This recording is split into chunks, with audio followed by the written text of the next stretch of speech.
The Biden White House is launching an impeachment war room to rebut allegations from Republicans when they bring their impeachment. But this is kind of a surprise to me because everything we've been hearing from the Republicans is they're still really thinking hard about it because they're gathering all the evidence and all this stuff. But it's amazing. The Democrats have a war room while I think the Republicans have a playpen, but they're trying to figure out what they're working on. Democrats not wasting any time. Here's what NBC tells us. They say that the White House ramps up a war room to battle the expected GOP impeachment inquiry. The White House has stood up a war room. Look how many people here, 24 lawyers, legislative aides and communications staffers to lead an aggressive response to a likely Republican impeachment inquiry. A White House aide familiar with the strategy said. Now, this effort, as described, look at this, by 8 people familiar with the plans. What did they have, like a party? 8? Did they just invite him to the conference room? The ABC, NBC News people? Just, hey, come on into the conference room. We're talking about it right now. Just take a look. 8 people familiar with the plans has been taking shape for months. So the White House is preparing for an impeachment while most of the Republicans are still debating it. White House counsel's office is going to be involved in it as part of the response. Biden's aides and allies say they are preparing vigorously to push back against an impeachment inquiry and present it as an evidence-free partisan sham that shows the GOP as a penchant for chaos. And this is interesting. You know, it's like if you're preparing for something, that kind of means you really think something's coming, probably. Right? You're preparing for a hurricane because you see it out on the storm front. And maybe they know something more that we don't, but they're working on it. Comparing this to past impeachment isn't apples to apples or even apples to oranges, they said, the White House. Never in modern history has an impeachment been based on no evidence whatsoever. And I love this stupid phrase that I keep hearing, no evidence whatsoever. It's like, what do you need another book? Do you need a whole nother, how many more hundreds of pages do you need? You want some more evidence? There's text messages, there's phone calls, there's document form. What are you talking about? So the White House has been preparing for impeachment on the first day of the new House majority this year. But now Kevin McCarthy calls impeachment inquiry, quote, a natural step forward. White House aides have spent the August recess researching the GOP statements and fine-tuning a message. All right. So we know Congress has been on vacay for the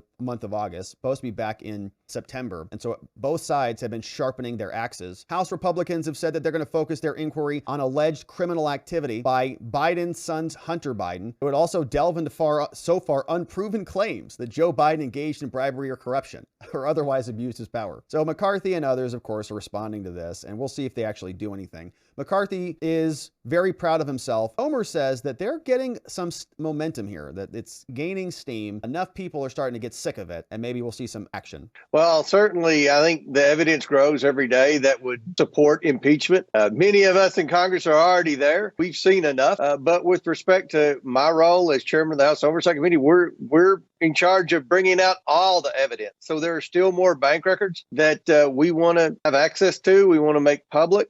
Certainly, we want to know about these 5,400 emails with the pseudonyms. We had requested all email correspondence between Joe Biden and his son pertaining to Ukraine. And of course, we didn't get a whole lot back, but now we learned they use pseudonyms and fake names. So we re-requested the information in the pseudonym names, and lo and behold, there's 5,400 emails.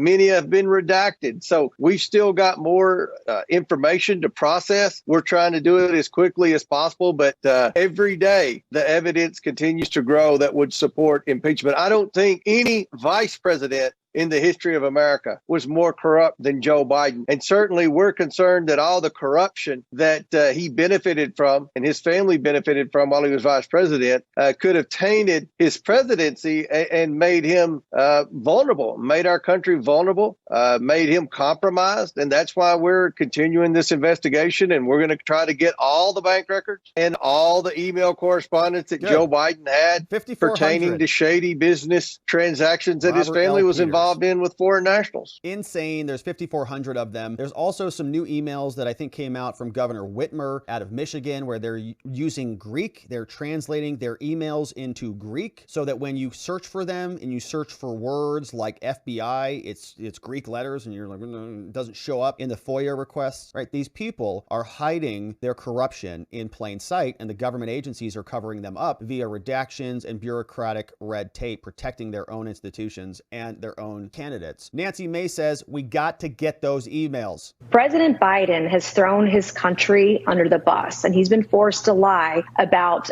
his activities with his son, Hunter, and his son's businesses every time he's been asked about it. And all this could be cleared up if Hunter Biden and Joe Biden wanted to come to the Oversight Committee and testify before our committee under oath. But we have to get access to these emails. The president will not answer the questions, and when he does, he lies about it. We want to make sure that we have all the information. The DOJ has not done their job with an investigation, and it's our job to do their job for them at this point because of the way things are going. And every time we turn over a stone, we look under the rug, we look under a rock, we find more evidence of potential bribery, money laundering, etc. And none of it happens without Joe Biden. He is the man right in the middle. The Democrats keep screaming that, no, we need to see like bank stubs, direct deposits into Joe Biden's account. And then Joe Biden on a yacht. I was going to say with people that he wants around him, but that's, very inappropriate because he's disgusting. Anyways, the point is, this is Kevin McCarthy. He's very excited about what the House Republicans are up to. He says, we're doing a great job, America. You just, hang tight. Someone did an analysis of this Congress versus the last Congress. And who? The last Congress, the Democrats controlled the House, the Senate, and the presidency. But this Congress actually has produced more bills, more to become law, which makes it more difficult. But the bigger things we also changed. So you're working real well with the Democrats. Members now have to come to work. Bills have to go through committee. You get 72 hours to read it. Not just the members, but the people, the American public themselves. The People's House is back. And so I think that's a very big positive, and we continue to work on that, with which was our commitment to America. Thanks, Kev. People's House is back, baby. All right, we're back in charge, man. They're just crushing. He's like the male version of Nancy Pelosi 2.0, except he doesn't get anything done. She got a lot of things done. He doesn't get anything done. But we'll see if there is enough evidence for them to finally gather momentum to do something more meaningful. The House GOP is certainly on top of it. They're asking a question. Is the quid pro quo hiding in Hunter Biden's art sales? So while we're asking ourselves about Burisma and a lot of the past criminality from the Biden crime family, are they still committing crimes right under our noses, plain as day, selling art? Well, the GOP put together this montage making the argument that yes. Hunter Biden is reportedly selling art to pay for his $15,800 a month rent in Malibu. How can you guarantee that people are not going to be buying this art to gain favor with the president? That is a question for Hunter Biden and his representatives. It's a I know. I hear the White House. We know that one of the art buyers question. got a job from the Biden administration. Can you guarantee that there's no quid pro quo? I hear your question. I'm not going to get involved in this. That is a question for Hunter Biden's representatives. It turns out that in 2019, Hunter Biden couldn't find a gallery to list his art. And what happened in 2020 that changed all that? His dad became president of the United States. Now, a single piece of art from Hunter Biden sells for more than the average American home. Incredible.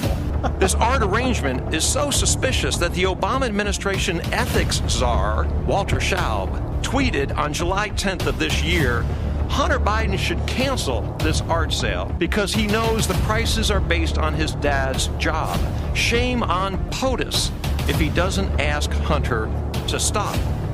By the way, Mr. Attorney General, this is the same Hunter Biden who's being investigated by your department and the IRS for tax fraud. But I just don't think anybody can make the case that selling 13 pieces of art for $500,000 a pop when you've never even juried into a community center art fair is not because you're the president's son. According to her attorney, Mr. Biden claims to be nothing more than a Yale-educated attorney artist who is somewhat financially destitute and he needs child support adjusted. However, for an artist living on meager means, Mr. Biden is living lavishly. Nice job, Judiciary Committee, delivering that little montage. Obviously, it's a joke. Just like nobody would buy the art if Joe Biden wasn't the president. Nobody wanted Hunter Biden on their company boards if Joe Biden wasn't the vice president. So people are asking the question, why so many meetings, Joe? Why did you hang out with Hunter all the time and pal around with some of his business people? Every day across this country, ordinary people get up and do extraordinary things. Thanks to them, we're going to continue to grow our economy from the middle out, bottom up, with good paying jobs, more breathing room for families and American workers, building industries of the future. They remind us of who we are. I'm going to keep saying this. We're the United States of America. There is simply nothing beyond our capacity when we set our mind to it and do it together. Have a good Labor Day weekend, and God bless you all. Why are so many Americans living paycheck to paycheck?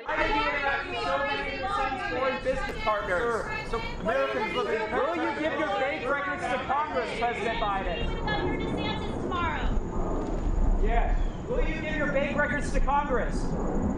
Are you worried No. about student loan payments? No questions. Are you worried about student loan payments, which are coming up soon too? I mean, oh my gosh. So it's going to be just a total catastrophe. Our president doesn't have anything to say about really much of anything. Have a great Labor Day. All right. So who is actually running the country? Well, it's certainly not that guy. All right. Half the chat just slipped into a coma. And so we now see that we have to ask ourselves who's actually in charge in this country. It's always weeks and months later, they begrudgingly admit things that are just painfully obvious.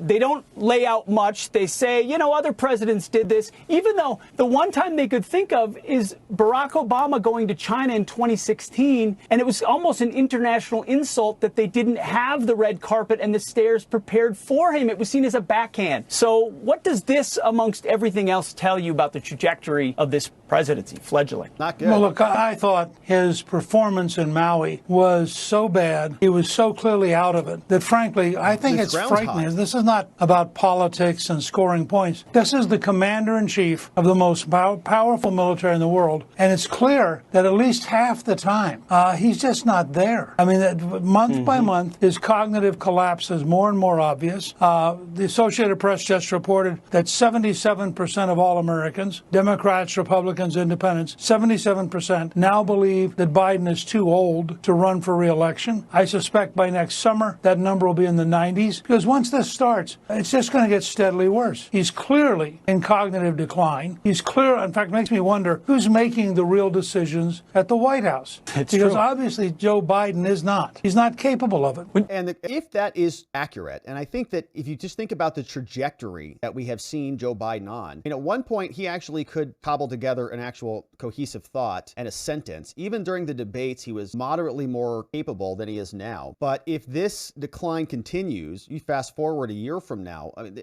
in other words, are they planning for his exit? Do they already have, Michelle lined up? Is Newsom ready to go? Because it's only bad from here. Or are they planning to paper over that throughout the entire election season and into the next administration? It's kind of nuts. Biden thing? Is this a chief of staff thing? Is this who is it? Well, first of all, one of the nice things about cognitive dissonance is he may not know the number, and it may not occur to him that it matters, and he's just going on with his life. He's back onto the beach. He's relaxing. He's doing some bicycling. He has a pretty decent life, and it doesn't occur to him that all these other things are piling up. His kids are staying out of jail. He's got millions of dollars coming in from Hunter's art paintings and whatever else grift they're doing. It's just incredible. Look at this. It's a nice way to live. Way that will be an absolute disaster for the Democratic Party. My personal guess is that the driving force behind the Biden administration is Barack Obama. Bingo. Obama is the only president still in Washington since Woodrow Wilson to stay in Washington. And in Wilson's case, he stayed because he'd had a severe stroke and he couldn't be moved. So the fact that Obama's here all the time, the fact that his staff literally permeates the Biden administration, and Obama's really, really smart. Whatever Biden's problems are at being kind of slow and cognitively decaying, Obama doesn't have any of those problems. And if you watch the administration, it's much more an Obama administration than, say, the Joe Biden of 10 or 15 years ago. This is a very radical, very left-wing administration, deeply dedicated to policies that are close to crazy. Their electric car policy is a disaster. As President Trump said today, it's going to destroy at least 100,000 jobs and will achieve nothing in the long run. Their policies across the board, going at the idea that they might propose that Americans be limited to 2 beers a week. This is the kind of petty nanny state interference that most Americans will find crazy. The government will take care of you until you drop dead or they kill you, one or the other. So Newt, I think, is dead right about this, that they are being controlled by obviously people who are not Joe Biden and the Biden family. Obama sounds like a good guess. The question is this indicative of their plan? Are they going to be running? Are they sending Michelle out there and doing the old Indiana Jones golden head swaparoo? We'll see. Of course, my friends, we will continue to cover. Thank you for subscribing. Thank you for sharing these videos with your friends. And thank you for joining us as we continue to cover these stories and more on the next one.